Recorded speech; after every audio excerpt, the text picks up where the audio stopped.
bien ou bien? Alors aujourd'hui on se retrouve pour parler de Mirai Nikki, un animé et manga avec pour genre action, drame, mystère, psychologique, romance, shonen, surnaturel, thriller, t'as vu un peu tous les genres. L'histoire c'est qu'il y a un gars un peu solitaire, un peu insocial, qui vit tout seul, enfin il y avait à moitié avec sa mère qui part au travail, enfin il vit tout seul chez lui, et il a pas de potes, et il se réfugie dans sa tête, et il parle à des amis imaginaires. Alors il parle à un dieu qui s'appelle Deus Ex, et le dieu il lui dit tu sais quoi, je vais te donner un pouvoir grâce à ton portable, tu vas pouvoir lire l'avenir. Sauf que ben, du coup l'autre il y croit pas, et il voit que pendant tout un jour bon, il peut voir l'avenir grâce à son portable, il se dit oh putain c'est cool, j'ai un pouvoir de ouf. Et sauf qu'après il se rend compte que des gens meurent à cause de ces pouvoirs-là, et Deus lui dit que en fait c'est un jeu de la mort, et enfin, il a donné des cahiers, des journaux du futur à 12 personnes. Le problème c'est que notre personnage principal qui s'appelle Amano Yukiteru, je l'ai toujours pas dit, je suis un triso, euh, en fait, il est assez faible, du coup, il se dit bah, si c'est un jeu de la mort, je vais être le premier à mourir. Enfin, je sais pas comment je vais survivre. Il retourne, il va dans son collège, et parce que oui, il a 14 ans au moment-là, Yukiteru. Du coup, bah, il retourne dans sa classe, et là, il voit que une fille de sa classe, peut-être la plus belle fille du collège, la fille la plus intelligente, enfin, une fille parfaite, quoi. Elle arrive, et là elle lui montre son journal du futur, et là il se dit oh bah je suis dans la merde, je dois fuir.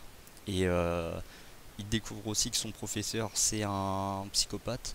Enfin c'est un psychopathe, il fait aussi partie du jeu, et il veut le buter.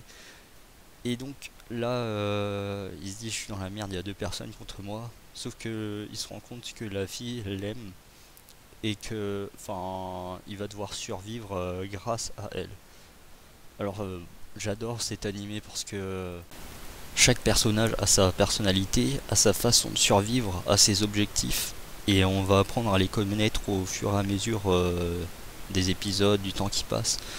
Et leurs relations entre eux aussi vont changer, on va comprendre pourquoi lui il est comme ça, pourquoi elle est comme ça, pourquoi Yukiteru ne veut, enfin reste un peu asocial, il va commencer à changer lui aussi. Enfin, tout est mystérieux dans cet animé, et c'est ça qui le rend vraiment très très bien. Aussi, bon, l'animation elle est pas top top, mais pour les combats elle fait vraiment le taf. Genre, dans les combats il y a du sang, ça, ben, la plupart du temps tout le monde dirait que c'est un avantage, hein. Enfin, c'est pas un animé pour les enfants quoi. Et surtout Yuno, pour moi c'est mon personnage préféré, j'adore. Genre, bon, certains diront que c'est un personnage un peu débile, mais pas du tout en fait. Faut comprendre la fin et le début, et vous comprendrez tout à la fin de l'anime. Enfin, vous comprendrez tout à propos du personnage. Moi, j'adore. Bon bah voilà, je vous conseille vraiment vraiment d'aller voir l'animé, et même de lire le manga si vous voulez, mais c'est à peu près la même histoire. Bon allez, je vous laisse.